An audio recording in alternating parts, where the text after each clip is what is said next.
ഓരോ ആത്മാവിൻ്റെയും ഒഴുക്കും അതിൻ്റെ ലക്ഷ്യപ്രാപ്തിയും വ്യത്യസ്തമായ വഴികളിലൂടെയാണ്. ഇന്ന് നീ എന്തിനെ ചൊല്ലിയാണോ ഇത്രയേറെ ഒരുങ്ങുന്നത്, അതിനേക്കാൾ വലിയൊരു അനുഗ്രഹത്തിനായി ഞാൻ നിന്നെ ഒരുക്കുകയാണ്. കാത്തിരിപ്പില്ലാതെ പെട്ടെന്ന് കൈവരുന്ന സന്തോഷങ്ങൾക്ക് ആയുസ് കുറവായിരിക്കും. ഞാൻ നിന്നെ തളർത്തുകയല്ല, ഞാൻ നിന്നെ വാർത്തെടുക്കുകയാണ് സഖി.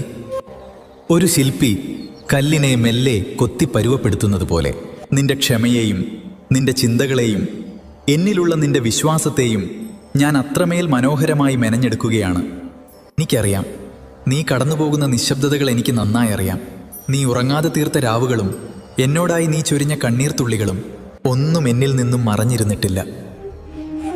നിന്റെ പ്രാർത്ഥനകൾ ഓരോന്നും എൻ്റെ കാതുകളിൽ എത്തിയിട്ടുണ്ട്.